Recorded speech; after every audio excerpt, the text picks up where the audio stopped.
the suit is not the one from the Wolverine, but it's more in line with like the classic Loki and the One Division suit. See, my hope is that Deadpool goes, hold up, I have an idea.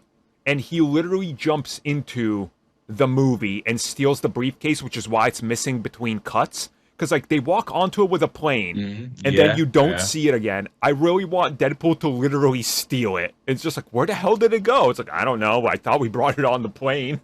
Like, make a joke out of that. I'd accept that. Because it's literally a giant continuity error, because you see it and then it's gone. So...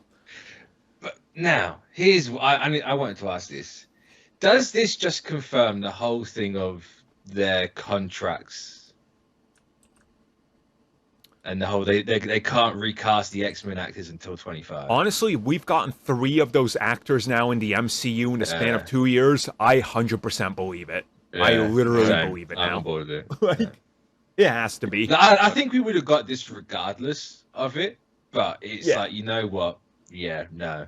I think they're doing it. It all started with Evan Peters. When he showed up, it's like, oh, they're using those old contracts. That's what they're negotiating. Contrary to what some scoopers on Twitter have stated. So, scoopers are wrong. Must be a random day that ends with Y. How vague were they about it though? It's saying, we getting that. I think it was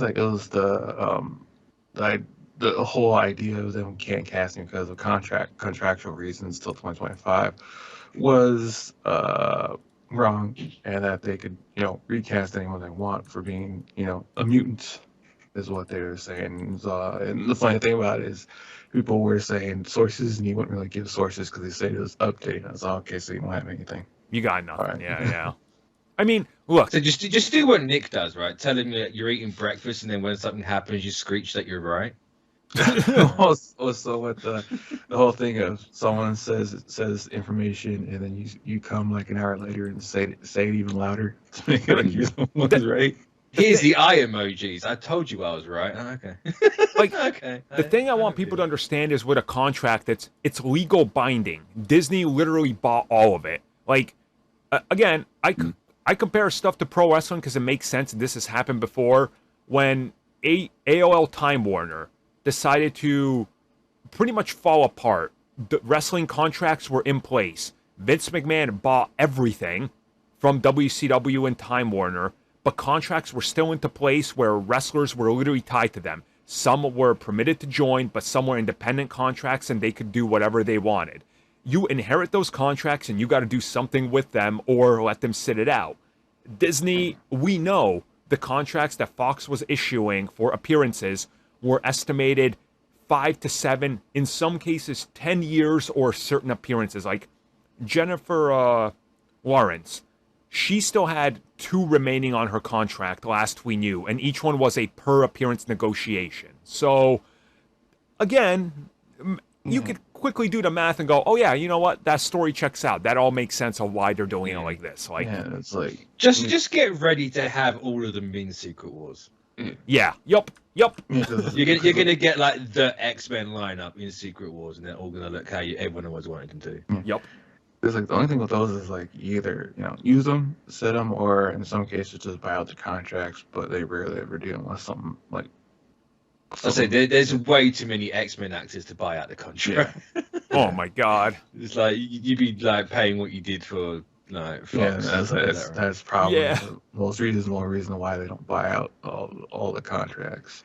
Mm-hmm. But it is an option. But usually it's unless there's like something very big or something they need to like do that rarely ever happens.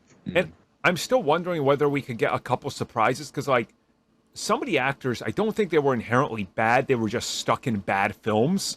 So I wouldn't mind if they were like, we can carry over some of these people. Like, it's cool. I mean, if they want to or not. But it's such a I think weird some thing. people wanted if they got Hugh Jackman back, they wanted Colossus back in this. Oh yeah, 100%. He was perfect as Colossus. Oh yeah, you'll have him back easily. I will be shocked if he's not in Deadpool 3. Like that's yeah.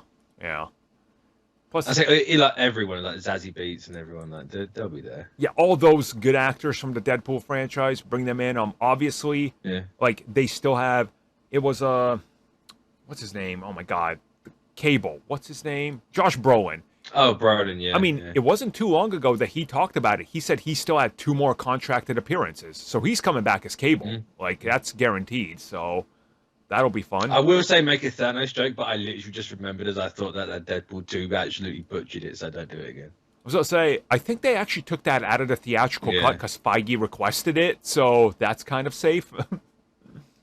I remember seeing it. I swear to God, I thought it was only in a trailer or a clip online. I don't remember in the movie. But then again, I hate that movie, so I was gonna say it's been so long, I actually can't remember. I remember seeing the joke and being like, "Yes, they actually did it," but then the best thing I remember about that movie is us doing the audio commentary, and there's a stretch for 10 minutes, and we're just like, "Oh, they're doing stuff." Yeah, this is kind of boring. This is actually boring. Yeah.